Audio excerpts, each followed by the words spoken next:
नमस्कार दोस्तों, आप सभी का लॉ सीखोगे दैनिक समाचार विश्लेषण में। चलिए आज के आर्टिकल्स देखते हैं। आज का जो हमारा पहला आर्टिकल है ये यूएपीए लॉ के संबंध में है। अनलॉफुल एक्टिविटी प्रिवेंशन एक्ट के बारे में है। हाल ही में सुप्रीम कोर्ट का एक जजमेंट आया है जिसमें एक नए आयाम खुला है बेल को लेकर इस पर्टिकुलर कानून से संबंध में। तो उस बारे में हम विस्तृत चर्चा करेंगे इस आर्टिकल में। उसके बाद में आज का हमारा जो दूसरा आर्टिकल है ये national policy for rare diseases के बारे में बात करता है। तो चलिए बढ़ते हैं हमारे आर्टिकल्स की और उससे पहले मैं अपना परिचय करवाना चाहूँगा। मेरा नाम है खुशवंत पवार। आप मुझसे ट्विटर और लिंक्डइन पर जुड़ सकते हैं। डिस्क्रिप्शन में आपको इसकी जानकारी मिल जाएंगी।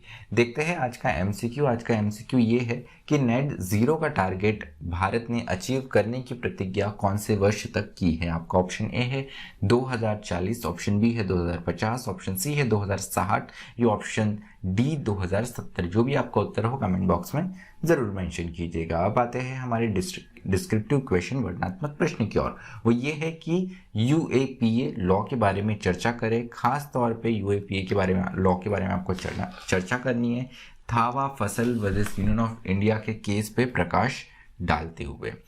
तो आप आपका उत्तर 250 शब्दों में लिख सकते हैं। चलिए पहले आर्टिकल की ओर आते हैं जो कि यूएपीए लॉ के बारे में बात करता है। UAPA law unlawful activities prevention act का शॉर्ट फॉर्म है।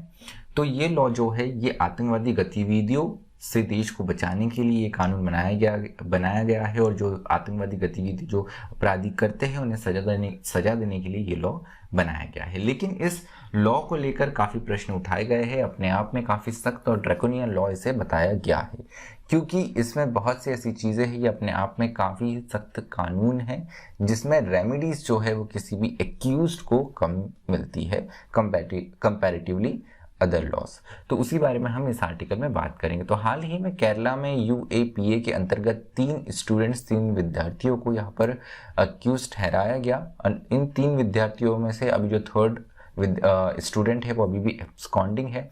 तो एनआईए नेशनल इन्वेस्टिगेशन अथॉरिटी ने इन्हें यहाँ पर यूएपीए के अंतर्गत इनके अगेंस्ट मामला दर्ज किया है। अब यहाँ पर जब इन्हें यूएपीए के अंतर्गत यहाँ पर एक्यूज माना गया और इन्हें यहाँ पर पुलिस द्वारा हिरासत में लिया गया, उसके बाद में इनके घर की तलाशी की गई। यहाँ पर इनके घर में सर्च की गई तो उनके घर में रेडिकल लिटरेचर मिला, लीफलेट्स मिले जो कि मॉइस्ट प्रोपेगेंडा को की बात करते हैं या उस मॉइस्ट एक्टिविटी और लेफ्ट विंग की जो विचारधारा है उनसे संबंधित लिटरेचर जो है साहित्य इनके घर में मिला। अब यहाँ पर कस्टडी में होते हुए इनके घर पे जो ये सर्च की गई तो उनमें ये चीज़ें मिली। अब जब ये चीज़ें और ये पूरा मामला ट्रायल कोर्ट के सामने जाता है तो इसमें जो पहले 2 एक्यूज्ड है एलिन सुहेब और थावा फैसल, इन दोनों को ट्रायल कोर्ट ने बेल दे दी। उसके बाद में मामला जब हाई कोर्ट जाता है तो ट्रायल कोर्ट का जो फैसला था हाई कोर्ट ने बदल दिया और फिर वही मामला अपील होकर जब सुप्रीम कोर्ट में जाता है तो सुप्रीम कोर्ट ने अपनी हियरिंग के बाद में ट्रायल कोर्ट ने जो निर्णय दिया था उसको सही ठहराते हुए उसे अपहेल्ड करती है और हाई कोर्ट के फैसले को बदल देती है। तो यहाँ पे सुप्रीम कोर्ट ने एक बात जो बहुत महत्वपूर्ण बात की गई कि यहाँ पर बेल का प्रोविजन जो इसमें दिया गया है इसको हम एकदम लिटरल सेंस में एकदम वर्ड्स जो है जो अक्षरों के जो भाषा है एकदम भाषा को लिटरल सेंस में हम नहीं ले सकते। इसका एक लिबरल इंटरप्रिटेशन होना चाहिए है। और चूंकि सेक्शन 38 और 39 जो कि यूएपीए एक्ट के अंतर्गत इन दोनों विद्यार्थियों को यहाँ पर बुक किया गया था, इन्हें कस्टडी में लिया गया था, तो इसके संबंध में इस इंटेंशन को प्रूव करने के लिए कुछ और ऐसे सबूत एविडेंस नहीं मिले। इसके चलते हुए यहाँ पर सुप्रीम कोर्ट ने ये फैसला दिया है। उसके अलावा section 43D(5) of UAPA mention that court consider the version of prosecution alone while deciding the bail. तो 43D(5) ये अपने आप में काफ़ी एक ऐसा प्रोविजन था जिसके चलते हुए जो लोगों को एक्यूज माना जाता है यूएपीए के अंतर्गत उनको बेल मिलने में काफ़ी मुश्किल होती है क्योंकि यहाँ पे प्रोसिक्यूशन का जो वर्जन है उसी के ऊपर कोर्ट को बिलीव करना होता है। लेकिन यहाँ पर लिबरल अप्रोच रहते हुए सुप्रीम कोर्ट ने यहाँ पर बेल ग्रांट करी है। तो अपने आप में यूनियन ऑफ इंडिया वर्सेस के नजीब का जो केस था उसमें सुप्रीम कोर्ट ने ये माना था कि भले ही कितने स्ट्रेंथिंग कितने भी कड़े प्रोविजंस हो, कितने भी कड़ा कानून हो, लेकिन यहाँ पर आप बेल, जो कि अपने आप में एक फंडामेंटल राइट माना गया है, ये देना ज़रूरी होता है और बेल नहीं देना वायलेशन होगा मौलिक अधिकार का। तो यूएपीए कानून जो है इसके अंतर्गत जैसे मैंने बताया कि सेक्शन 43D(2) जो है इसके अंतर्गत यहाँ पर 180 डेज तक पुलिस हिरासत में रख सकती है एक्यूज्ड को विदाउट फाइलिंग चार्जशीट। उसके अलावा अगर हम देखें तो इसी के चलते हुए जो ट्रायल्स है वो अपने आप में काफ़ी ज़्यादा लंबे खींच जाते हैं और एक्यूज्ड बिना उसका यहाँ पर गिल्ट प्रूफ हुए उन्हें काफ़ी लंबे समय तक जेल में रहना पड़ता है। तो यूएपीए कानून और इसके जैसे जो कानून है ये स्ट्रेस करते हैं गिल्टी प्रिजम्पशन के। अगर हम हमारी जुडिशरी में देखें, अगर हम हमारे रूल ऑफ लॉ देखें तो उसके हिसाब से हम मानते हैं इनोसेंट अनलेस प्रूवन गिल्टी, लेकिन इन कानूनों में इसके विपरीत यहाँ पर प्रिजम्पशन किया जाता है। तो यहाँ पर कॉमनली माना जाता है कि जेल जो है ये एक एक्सेप्शन होगा और बेल रूल होगा, लेकिन इन कानून के अंतर्गत जेल जो है वो रूल होता है और बेल रेयर एक्सेप्शन होता है। तो यहाँ पे तावा फैसल का जो जजमेंट है ये अपने आप में दिल्ली हाई कोर्ट के द्वारा जो दिल्ली राइट्स में जिन स्टूडेंट्स को अरेस्ट किया गया था और यहाँ पर जो उनको बेल दी गई थी उसी चीज़ को यहाँ पर सपोर्ट करता हुआ ये सुप्रीम कोर्ट का जजमेंट है और अपने आप में जो दिल्ली हाई कोर्ट का जजमेंट था दिल्ली राइट्स के संबंध में उसको ये जस्टिफाई करता हुआ, उसी को ये कदम आगे बढ़ाता हुआ सुप्रीम कोर्ट का जजमेंट था। तो चलिए दूसरे आर्टिकल की ओर आते हैं जो कि रेयर डिसीज की नेशनल पॉलिसी के बारे में बात करता है। रेयर डिसीज मतलब जो अपने आप में काफ़ी दुर्लभ रोग है, दुर्लभ रोग के लिए जो हमारी राष्ट्रीय नीति है उनकी बात करता है ये आर्टिकल। तो यहाँ पर हेमेटोलॉजिकल डिसीजेस